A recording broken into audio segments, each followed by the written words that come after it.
السلام علیکم ورحمۃ اللہ وبرکاتہ۔ نحمدہ و نصلی علی رسول الکریم، اما بعد۔ دینی پیغامات یوٹیوب چینل کی جانب سے خلاصۃ القرآن کی پہلی ویڈیو آپ کے سامنے پیش کی جا رہی ہے۔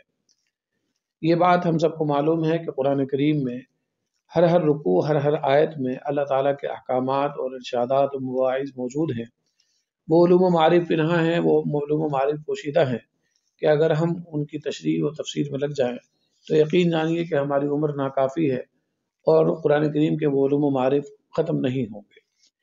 اس لیے ہمارا جو یہ پیغام ہے، ہمارا جو سلسلہ ہے، صرف اس لیے ہے کہ قرآن کریم کے ہر رکوع کا جو اہم پیغام ہے، اہم مقصد ہے، وہ عوام کے سامنے آ سکے۔ عوام قرآن کریم کو سمجھنے کی کوشش کرے اور اس سے مزید قریب ہو جائے۔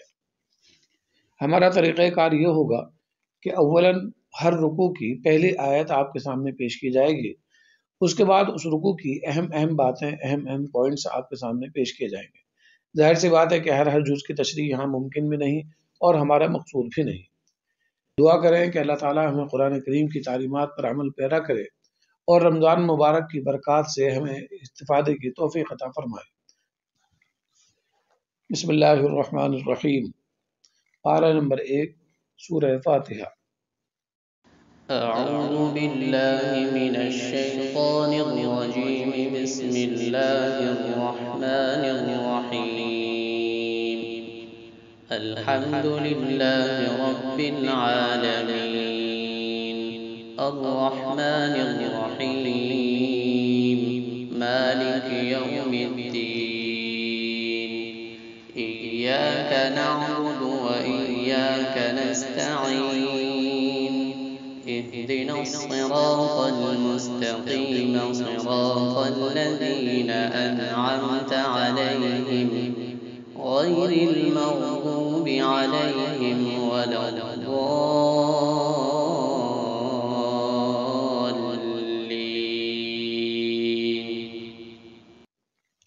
اس مکی سورت کا نام سورہ فاتحہ اس لیے رکھا گیا ہے کہ اسی سے قرآن کریم کا افتتاح اور آغاز ہوا ہے۔ یہ سورت 3 بنیادی اسلامی تعلیمات پر مشتمل ہے۔ اس اعتبار سے اسے قرآن کریم کا خلاصہ کہا جا سکتا ہے۔ وہ 3 بنیادی تعلیمات یہ ہیں: نمبر 1 توحید، نمبر 2 رسالت اور نمبر 3 قیامت۔ پہلی 2 آیات میں توحید کا ذکر ہے، 5ویں اور 6ٹھی آیات میں نبوت اور رسالت کی جانب اشارہ ہے، جبکہ تیسری آیت میں قیامت کا مضمون ہے۔ ابتدائی 3 آیات سے معلوم ہوتا ہے کہ دنیا میں انسان کی بقا، اس کی زندگی، اس کے لیے پیدا کردہ اسباب راحت و آرام سب اللہ تعالیٰ کی صفت رحمت اور اس کی عمدہ پرورش کے نتیجے میں ہے۔ اگر یہ رحمت و ربوبیت نہ ہوتی تو اس کا دنیا میں ایک لمحہ گزارنا بھی ناممکن تھا۔ لہذا ان انعامات کے نتیجے میں انسان پر لازم ہے کہ وہ ہر طرح کی حمد و تعریف کا مستحق صرف اور صرف اللہ تعالیٰ کو سمجھے۔ نیز ظاہری اسباب کے نتیجے میں ہونے والی دنیا کی کوئی بھی تعریف در حقیقت اللہ ہی کی تعریف ہے، جو ان اسباب تعریف کو پیدا کرنے والا ہے۔ اس کے بعد اللہ تعالیٰ سے سیدھے راستے کی ہدایت کی درخواست ہے اور پورا قرآن کریم پھر اسی درخواست کا نتیجہ ہے۔ گویا اولاً دعا ہے اور آگے آنے والی تعلیمات و احکامات جوابی دعا ہیں، جن پر چل کر انسان راہ راست کو پا سکتا ہے اور اللہ تعالیٰ کے انعام یافتہ بندوں کی صف میں شامل ہو سکتا ہے، نیز ان لوگوں سے دور ہو سکتا ہے جن پر اللہ تعالیٰ کا غضب نازل ہوا اور جو گمراہ ہے۔ سورہ بقرہ 286 آیات پر مشتمل یہ سورت قرآن کریم کی سب سے طویل سورت ہے۔ اس کا اکثر حصہ ہجرت مدینہ کے بعد بالکل ابتدائی دور میں نازل ہوا۔ رکوع نمبر 1۔ بسم الله الرحمن الرحيم ألف لام ميم ذلك الكتاب لا ريب فيه هدى للمتقين۔ سب سے پہلے قرآن کریم کے نزول کا مقصد واضح فرمایا کہ قرآن کریم ہر طرح کے شک و شبہ سے پاک اور بالا تر ہے، متقی و پرہیزگار لوگوں کے لیے ہدایت کا ذریعہ ہے۔ پھر متقین کی کچھ صفات کا ذکر ہے کہ یہ لوگ غیب پر ایمان لاتے ہیں، اس کے مطابق زندگی گزارتے ہیں، جسمانی و مالی عبادت کرتے ہیں، یعنی نماز اور زکوٰۃ و صدقات کا اہتمام کرتے ہیں، نیز قرآن کریم کے ساتھ ساتھ گزشتہ زمانے میں اللہ کی نازل کردہ تمام کتابوں پر ایمان لاتے ہیں۔ یہ ساری جد و جہد اور محنتیں آخرت کی کامیابی کے لیے کرتے ہیں۔ اس کے بعد دو جماعتوں کا ذکر ہے۔ ایک تو کھلے کافر ہیں جو محض ضد اور تعصب کی وجہ سے اپنے کفر پر جمے ہوئے ہیں اور اللہ تعالیٰ کے احکامات کو تسلیم نہیں کرتے۔ ان کی ضد کی وجہ سے اللہ تعالیٰ نے ان کے دلوں پر مہر لگا دی ہے۔ دوسری جماعت منافقین کی ہے جن کا ذکر اگلے رکوع میں ہے۔ رکوع نمبر 2۔ وَمِنَ النَّاسِ مَن يَقُولُ آمَنَّا بِاللَّهِ وَبِالْيَوْمِ الْآخِرِ وَمَا هُم بِمُؤْمِنِينَ۔ منافقین وہ لوگ تھے جو بظاہر اپنے تحفظ اور دنیاوی منفعت کی خاطر مسلمانوں سے تعلق رکھتے تھے، زبان سے ایمان کا اظہار بھی کرتے، مگر ان کے دلوں میں کفر بھرا ہوا تھا۔ جن کا تذکرہ کفار سے خلوت میں کرتے تھے، اللہ تعالیٰ نے اس رکوع میں ان کے لیے سخت عذاب کا وعدہ کیا ہے۔ رکوع نمبر 3۔ يَا أَيُّهَا النَّاسُ اعْبُدُوا رَبَّكُمُ الَّذِي خَلَقَكُمْ وَالَّذِينَ مِن قَبْلِكُمْ لَعَلَّكُمْ تَتَّقُونَ۔ اس رکوع میں تمام انسانوں کو توحید کی دعوت دی گئی ہے اور ان پر اللہ تعالیٰ کے انعامات مثلا زمین، آسمان، بارش، پھل وغیرہ کا تذکرہ کیا گیا ہے۔ حقیقی توحید کو سمجھنے اور اس پر ایمان لانے کے لیے قرآن کریم کو بطور معجزہ پیش کیا گیا ہے اور اس میں شبہ کرنے والے کو چیلنج کیا گیا ہے کہ اگر تم قرآن کریم کو اللہ کا کلام نہیں سمجھتے تو تم بھی اس کی صورتوں جیسی کوئی ایک صورت پیش کر دو۔ اس کے لیے اللہ کے سوا تمام لوگوں کی مدد لے لو، لیکن تم اس جیسا کلام ہرگز پیش نہیں کر سکو گے۔ ایسے لوگوں کے لیے جہنم کی وعید ذکر کی گئی ہے اور اس کے بعد اہل ایمان کے لیے جنت کی بشارت اور اس کی نعمتوں کا تذکرہ ہے۔ رکوع نمبر 4۔ وَإِذْ قَالَ رَبُّكَ لِلْمَلَائِكَةِ إِنِّي جَاعِلٌ فِي الْأَرْضِ خَلِيفَةً قَالُوا أَتَجْعَلُ فِيهَا مَن يُفْسِدُ فِيهَا وَيَسْفِكُ الدِّمَاءَ وَنَحْنُ نُسَبِّحُ بِحَمْدِكَ وَنُقَدِّسُ لَكَ قَالَ إِنِّي أَعْلَمُ مَا لَا تَعْلَمُونَ۔ اس رکوع میں حضرت آدم علیہ السلام کی تخلیق کا واقعہ مذکور ہے کہ اللہ تعالیٰ نے انہیں زمین پر اپنا خلیفہ اور نائب بنایا اور فرشتوں کو ان کے سامنے سجدہ ریز ہونے کا حکم دیا۔ ابلیس کے علاوہ تمام حاضرین نے اس حکم کو تسلیم کیا۔ ابلیس نے کبر کا مظاہرہ کیا اور قیامت تک انسانوں کا دشمن بن بیٹھا۔ سب سے پہلے اس نے حضرت آدم اور حضرت حوا کو بہکایا۔ ان سے چوک ہوئی کہ جس درخت کا پھل کھانے سے انہیں اللہ تعالیٰ نے منع کیا تھا وہ شیطان کے بہکاوے میں آ کر اسے کھا بیٹھے۔ اللہ تعالیٰ ناراض ہوئے تو دونوں نے توبہ و استغفار کی، جسے اللہ نے قبول فرما لیا، جس میں انسانوں کے لیے تعلیم ہے کہ وہ احکام الہی پر پورا عمل کریں، شیطان کے بہکاوے میں نہ آئیں اور اگر کبھی کوئی غلطی ہو جائے تو اس پر اصرار نہ کریں، بلکہ اپنے جد امجد حضرت آدم کی طرح توبہ کر لیں۔ جو لوگ اس طریقے پر زندگی گزاریں گے وہ کامیاب رہیں گے اور جو سرکشی کریں گے وہ نامراد ہوں گے۔ رکوع نمبر 5۔ يَا بَنِي إِسْرَائِيلَ اذْكُرُوا نِعْمَتِيَ الَّتِي أَنْعَمْتُ عَلَيْكُمْ وَأَوْفُوا بِعَهْدِي أُوفِ بِعَهْدِكُمْ وَإِيَّايَ فَارْهَبُونِ۔ اس رکوع میں بنی اسرائیل یعنی یہودیوں سے خطاب کیا گیا ہے۔ حضرت موسیٰ علیہ السلام ان کی جانب مبعوث کیے گئے تھے جنہیں توریت نامی کتاب دی گئی تھی۔ انہی کو یہودی کہا جاتا ہے، لیکن یہودیوں نے اس میں اپنی خواہشات کے مطابق تحریف کر ڈالی، بہت سے احکامات پس پش ڈال دیے۔ اس رکوع میں ان کے اصلی دین یعنی دین اسلام کی تعلیمات پر انہیں واپس آنے کی دعوت ہے۔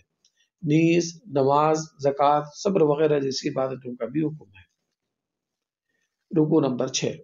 يَا بَنِي إسرائيل اذكروا نعمتي التي أنعمت عليكم وأني فضلتكم على العالمين۔ اللہ تعالیٰ نے بنی اسرائیل کو جن نعمتوں سے نوازا تھا، مثلا توریت، فرعون کے مظالم سے نجات، سینا کی بنجر اور بے آب و گیا زمین پر بادلوں کے سائے، آسمانی رزق، من و سلوہ وغیرہ، ان تمام چیزوں کا اس رکوع میں تذکرہ ہے اور ان سے متعلق واقعات و مواعظ کا یہ سلسلہ رکوع نمبر 15 تک چلا گیا ہے۔ ہر موقع پر یہود کی جانب سے ہونے والی سرکشی، نافرمانی اور غضب الہی کو دعوت دینے والی ان کی حماقتوں کا بھی ذکر ہے۔ اس سے مسلمانوں کو سبق لینا چاہیے کہ وہ ہرگز ایسا عمل نہ کریں جو ماضی میں بنی اسرائیل نے کیا تھا، انبیاء کرام کو کتنی ہی آزمائش میں مبتلا کر دیا تھا۔ رکوع نمبر 7۔ وَإِذِ اسْتَسْقَىٰ مُوسَىٰ لِقَوْمِهِ فَقُلْنَا اضْرِب بِّعَصَاكَ الْحَجَرَ فَانفَجَرَتْ مِنْهُ 12 عَيْنًا۔ اللہ تعالیٰ نے بنی اسرائیل کے لیے پانی کا انتظام اس طرح فرمایا کہ حضرت موسیٰ علیہ السلام کو ایک چٹان پر اپنا عصا مارنے کا حکم دیا، جس کے نتیجے میں چٹان سے 12 چشمے جاری ہو گئے۔ آسمان سے نازل ہونے والا رزق، من و سلوہ اور نہایت شیریں اور صاف ستھرا پانی، زندگی گزارنے کے لیے مزید کس چیز کی درکار تھی؟ لیکن بنی اسرائیل نے یہاں بھی ناشکری کا مظاہرہ کیا اور اس اعلیٰ رزق کے مقابلے میں دنیاوی ابتر چیزوں کا مطالبہ کیا۔ اس رکوع میں یہ بھی ذکر کیا گیا ہے کہ بنی اسرائیل نے اپنے سابقہ انبیاء کو قتل تک کر دیا تھا، جس وجہ سے ان پر ذلت طاری ہو گئی۔ رکوع نمبر 8۔ إن الذين آمنوا والذين هادوا والنصارى والصابئين من آمن بالله واليوم الآخر وعمل صالحا فلهم أجرهم عند ربهم ولا خوف عليهم ولا هم يحزنون۔ اس رکوع میں بتایا گیا ہے کہ آخرت کی کامیابی و کامرانی ایمان اور عمل صالح کے نتیجے میں ہی مل سکتی ہے۔ اس کے بعد یہودیوں کے عہد کا ذکر ہے کہ انہوں نے تورات کی تعلیمات پر قائم رہنے کا وعدہ کیا تھا، لیکن وہ اس وعدے کو پورا نہ کر سکے، حتیٰ کہ ایک ناحق قتل کر بیٹھے۔ قاتل کی شناخت کے لیے حضرت موسیٰ علیہ السلام اللہ تعالیٰ کی جانب سے جو بھی تدبیر پیش کرتے، اس میں بے فائدہ سوالات کرتے اور ٹال مٹول سے کام لیتے۔ بالآخر کافی سوال و جواب کے بعد وہ اس پر تیار ہوئے۔ رکوع نمبر 9۔ وَإِذْ قَتَلْتُمْ نَفْسًا فَادَّارَأْتُمْ فِيهَا وَاللَّهُ مُخْرِجٌ مَّا كُنتُمْ تَكْتُمُونَ۔ اس رکوع میں یہودیوں کے مزید کچھ جرائم کا تذکرہ ہے۔ مثلا یہ کتاب اللہ یعنی توریت میں تحریف کرتے ہیں، ان کے دینی پیشوا اپنی باتوں کو اللہ کی جانب منسوب کر دیتے ہیں اور یہ گمان رکھتے ہیں کہ ہم خواہ کچھ بھی کر لیں، چونکہ ہم یہودی ہیں اس لیے ہم پر دوزخ کی آگ حرام ہے، اور اگر سزا ہوئی تو چند دن کی ہوگی۔ حالانکہ انہیں غور کرنا چاہیے کہ جنت و جہنم کی تقسیم یہودیت یا نصرانیت پر نہیں بلکہ ایمان اور عمل صالح پر ہے۔ اس لیے مسلمانوں کو متنبہ کیا گیا ہے کہ تم اس خوش فہمی میں مبتلا مت ہو جانا کہ بس ایمان لے آئے تو نجات اور جہنم سے چھٹکارے کے لیے کافی ہے، بلکہ مسلسل عمل صالح کرتے رہیں۔ رکوع نمبر 10۔ وَإِذْ أَخَذْنَا مِيثَاقَ بَنِي إِسْرَائِيلَ لَا تَعْبُدُونَ إِلَّا اللَّهَ وَبِالْوَالِدَيْنِ إِحْسَانًا وَذِي الْقُرْبَىٰ وَالْيَتَامَىٰ وَالْمَسَاكِينِ وَقُولُوا لِلنَّاسِ حُسْنًا وَأَقِيمُوا الصَّلَاةَ وَآتُوا الزَّكَاةَ ثُمَّ تَوَلَّيْتُمْ إِلَّا قَلِيلًا مِّنكُمْ وَأَنتُم مُّعْرِضُونَ۔ 8ویں رکوع میں جس عہد کا ذکر کیا گیا تھا اس کی یہاں کچھ تفصیل ہے۔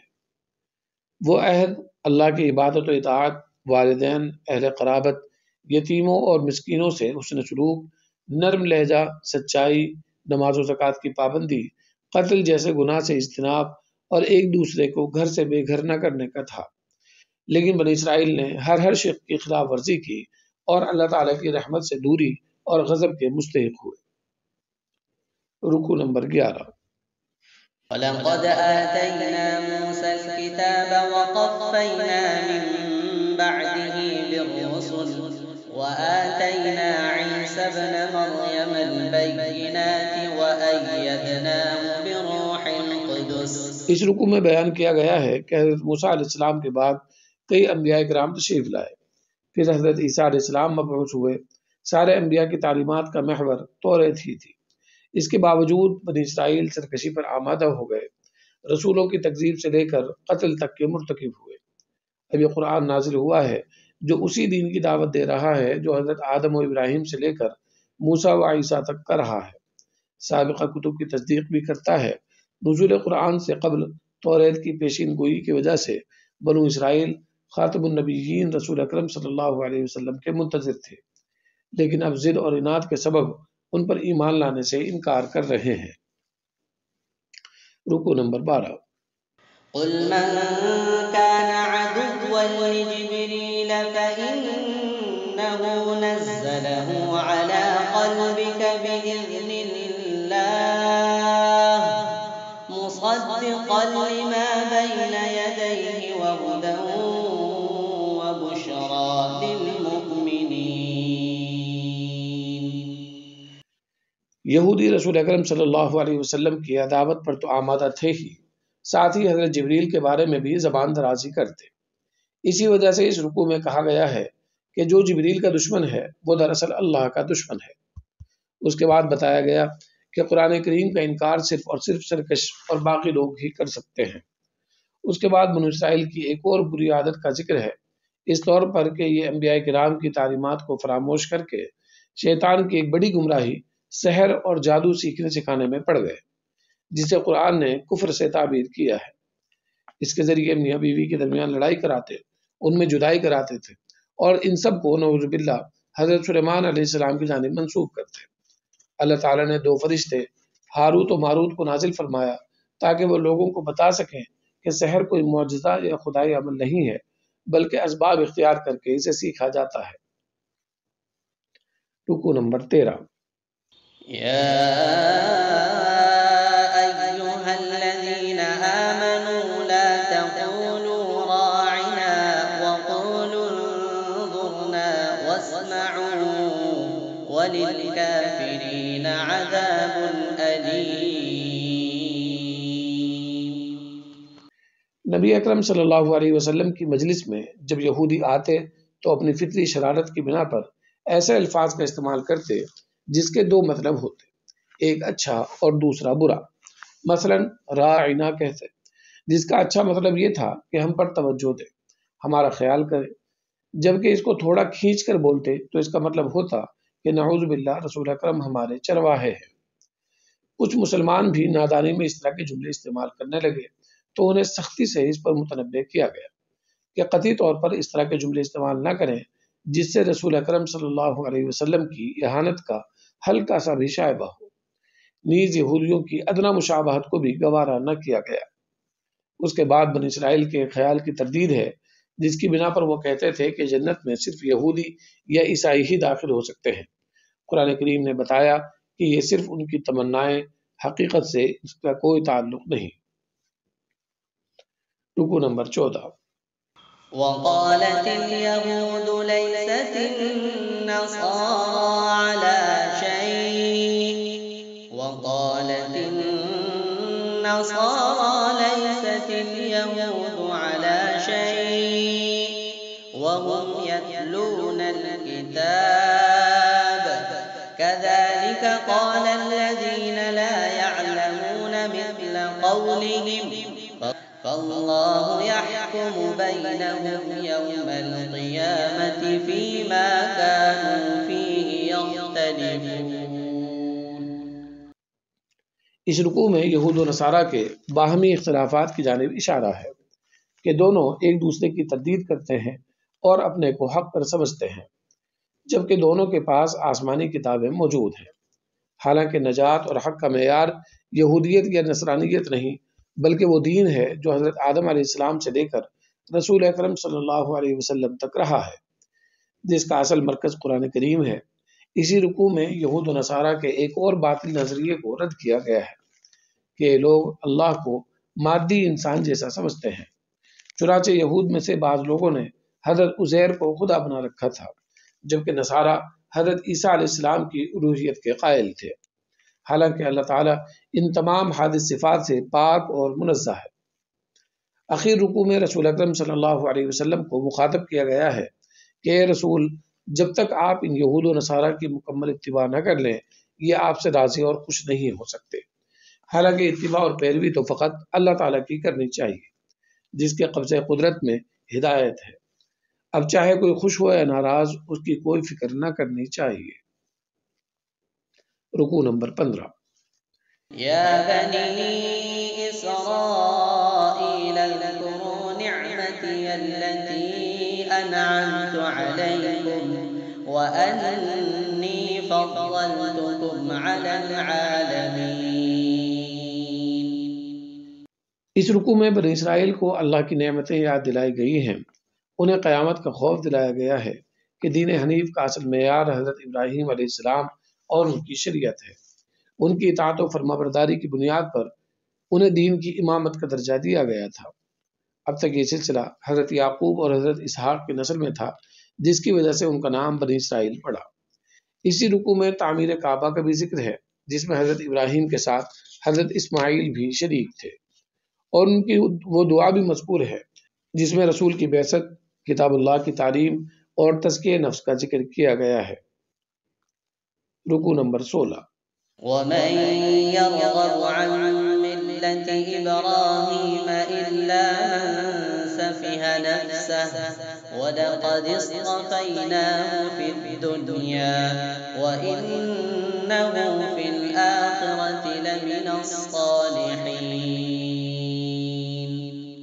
پہلے پارے کے آخری رکوع میں بتایا گیا ہے کہ حضرت ابراہیم علیہ السلام کا دین بھی یہی اسلام تھا، اور انہوں نے اپنی اولاد و احفاد کو اسی کی وصیت کی تھی۔ اس لیے یہود و نصارہ اگر یہ کہتے ہیں کہ تم یہودی یا نصرانی بن جاؤ تبھی ہدایت پاؤ گے، تو یہ بے اصل بات ہے۔ حضرت ابراہیم علیہ السلام نہ تو شرک کے قائل تھے اور نہ ہی یہودیت و نصرانیت کی گروہ بندیوں کا حصہ تھے۔ یہ سب تو بات کی پیداوار ہے، لہذا یکسو ہو کر دین حنیف کی اتباع کرنا ہی اصل ہدایت ہے، اور یہ اتباع رسول اکرم صلی اللہ علیہ وسلم اور ان پر ایمان لانے والے افراد ہی کر رہے ہیں۔ چنانچہ اگر اہل کتاب رسول اکرم صلی اللہ علیہ وسلم پر ایمان لے آئیں تو وہ بھی ہدایت پر سمجھے جائیں گے، ورنہ ان کا ہدایت سے کوئی واسطہ نہیں ہے۔ تِلْكَ أُمَّةٌ قَدْ خَلَتْ لَهَا مَا كَسَبَتْ وَلَكُمْ مَا كَسَبْتُمْ وَلَا تُسْأَلُونَ عَمَّا